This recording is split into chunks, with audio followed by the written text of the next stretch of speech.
E aí, galera do Papo de Azulino, fala meu povo, fala meu time, mais um pós-jogo CSA e Figueirense, terminou em 1-1 e eu acho que pra gente começar a conversa aqui, primeiramente a gente tem que fazer uma cobrança, né? Preciso que se tenha senso de urgência pra tudo, não só pra a situação do CSA na Série C, não dá mais pra ficar empurrando com a barriga, né? Aqui foi mais um resultado muito ruim, tá? O CSA evitou um desastre, né? Perder para o Figueirense dentro de casa seria um desastre. O CSA conseguiu, é aquele negócio, a contenção de danos.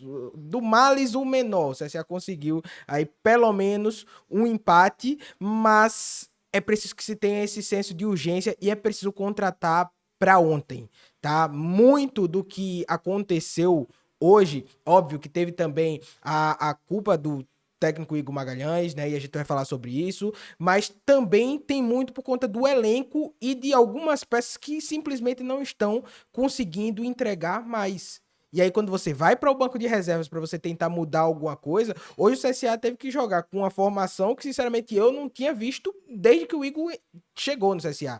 Nem no ano passado e nem agora.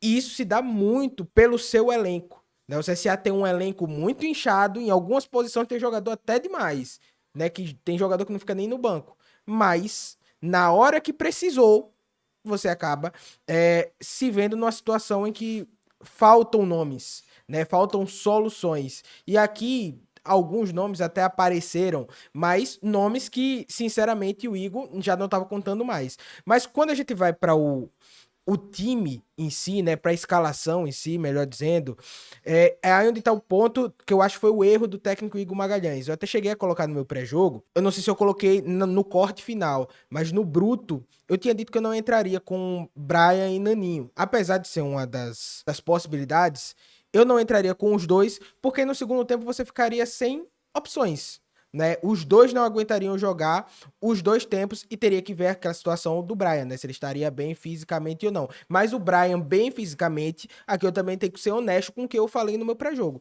O Brian bem fisicamente, eu colocaria para jogar. Foi o que o Igor fez. Mas na prática, a gente viu que foi um Brian que demorou para entrar no jogo. O Brian veio começar a aparecer um pouquinho mais ali no início do segundo tempo e logo teve que ser substituído porque o cansaço bateu, né? Ele é um jogador que tá voltando de lesão. Mas o primeiro tempo do Brian realmente foi muito ruim e isso acabou matando o lado direito do CSA. Muita gente vai falar da entrada do Brian, mas talvez o pior problema do time no primeiro tempo não tenha sido a entrada do Brian, porque pelo lado esquerdo o CSA no primeiro tempo estava conseguindo criar algumas coisas, algumas oportunidades interessantes. Pelo corredor central também estava conseguindo, só que faltou uma coisa: referência. O CSA não teve no Igor Bahia aquele centroavante que o time precisava, né? Sem o Thiago Marques não está ainda recuperado, deve voltar para o próximo jogo. E pelo que eu consegui ver ali da coletiva do Igor, né? Thiago Marques tendo condições, ele já vai ser titular, inclusive foi a fala do Igor, né? Ele estando bem, ele está na arena. Então, sem o Thiago Marques, você teve que recorrer ao Igor Bahia, que se fosse uns 2, 3 meses atrás, tava todo mundo tranquilo, mas hoje é um jogador que, sinceramente, ele conseguiu atrapalhar. Hoje o CSA ficou totalmente sem referência e aí no segundo tempo o técnico Igor Magalhães teve que fazer uma escolha. Ou ele mantinha o Igor Bahia e você mantém a estrutura do seu time, ou você tira ele e joga com um falso 9 que ele nunca havia utilizado, porque o Clenson também não estava no banco.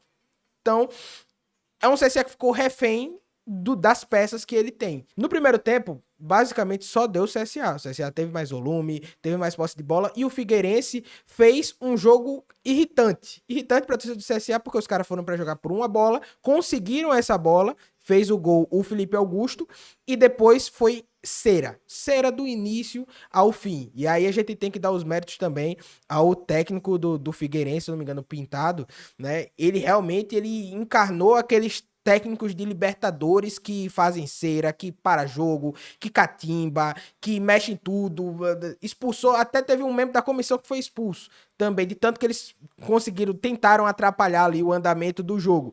O CSA não fez a sua parte. Criou no primeiro tempo, mas sofre com um problema que é recorrente desde o início do ano. CSA chega no último terço e não consegue finalizar bem. Finaliza muito mal. No segundo tempo, o Igor começa a fazer as substituições. Ele tira o Igor Bahia, joga com o Baianinho ali centralizado, revezando, né? O Baianinho e o Brian ali como essa opção ali como falso 9.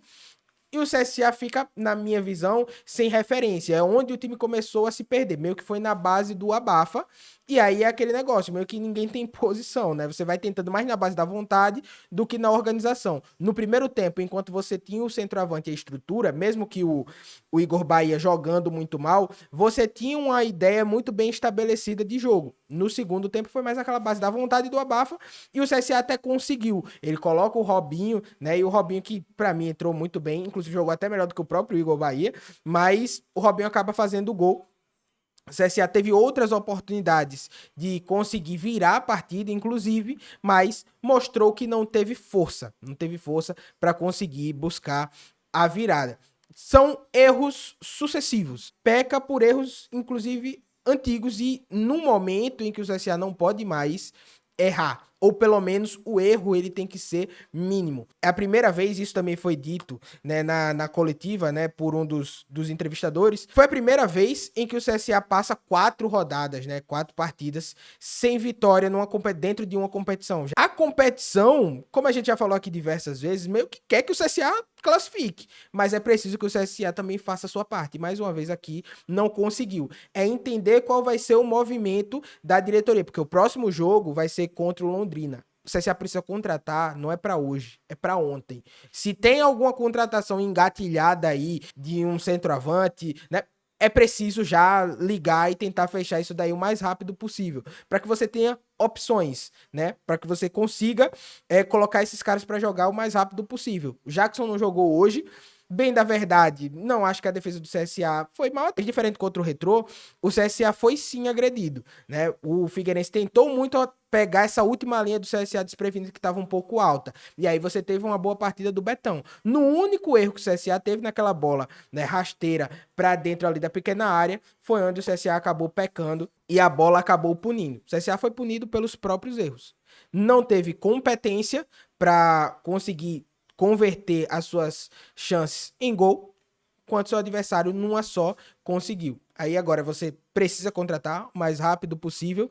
É preciso entender que o senso de urgência é para a Série C, né? Porque o jogo contra o Londrina é bom deixar claro, tá? E a gente vai falar isso no decorrer da semana. E isso é uma indagação que eu deixo aqui, que é preciso que se cobre. Porque o CSA vai enfrentar o Londrina no sábado e na quarta-feira já é o Vasco. Não tô dizendo que isso daí é Miguel, qualquer coisa do gênero, mas é o cenário perfeito para dizer que fulano tá cansado, que ciclano não dá, que vai estourar e começa a poupar contra o Londrina para conseguir jogar na quarta-feira o tudo ou nada contra o Vasco. Sinceramente, se o CSA tem alguma pretensão ainda na Série C, o Londrina é para ser tratado como o jogo com a maior prioridade do mundo. Você tem algum jogador que não tem, não, eu acho que talvez dê para poupar, não. Se esse jogador for importante, tem que colocar para jogar. É para arena. É o caso do Thiago Marques. Se tem condição, é para colocar para jogar. Então é preciso que o CSA tenha esse senso de urgência, não é para hoje, é para ontem. O CSA precisa contratar e precisa entender que na Série C o tempo tá acabando. E parar com o discurso, e aí é uma crítica que eu faço, que já aconteceu em outros anos, e eu espero que não aconteça de novo. Em outras oportunidades, o CSA colocava toda a responsabilidade para os jogos dentro de casa. Não, porque dentro de casa a gente resolve. Em 2022 foi muito isso. Dentro de casa a gente resolve. Vencendo todos em casa a gente consegue e não cai. O CSA caiu. E porque não venceu todas dentro de casa. Em 2023 a mesma coisa. No dentro de casa a gente resolve e consegue. Não conseguiu. Agora vai de novo cair nesse mesmo erro. O CSA precisa jogar a competição como um todo. Não é só dentro de casa que vai resolver. São 13 jogos, o CSA só tem 4 vitórias. Então, ou cria esse senso de urgência, começa a olhar a Série C com um pouco mais de carinho, e eu nem acho que a postura do time aqui foi a de um time acomodado, não, foi de um time que brigou, mas que caiu nos mesmos erros de sempre. Então é preciso que você conserte esses erros. Mas é preciso olhar a Série C. Senão o CSA vai de novo amargar mais um ano, terminando a temporada no final de agosto. Não chegando nem a setembro. No aniversário do clube, o CSA sem jogar. Olha, pelo terceiro ano seguido. Olha que negócio massa. Né? Então é preciso que se tenha esse essa atenção. É preciso que se tenha esses centros de urgência. Mas deixa aqui nos comentários a sua opinião, tá? Deixa também a sua análise. Não se esquece, se inscreve no canal, ativa o sininho pra você não perder nada. Vídeo novo todo dia, vai ser um prazer ter você fazendo parte desse time. Seu like e seu comentário são sempre muito importantes. Tamo junto, valeu e até amanhã. Tchau, tchau.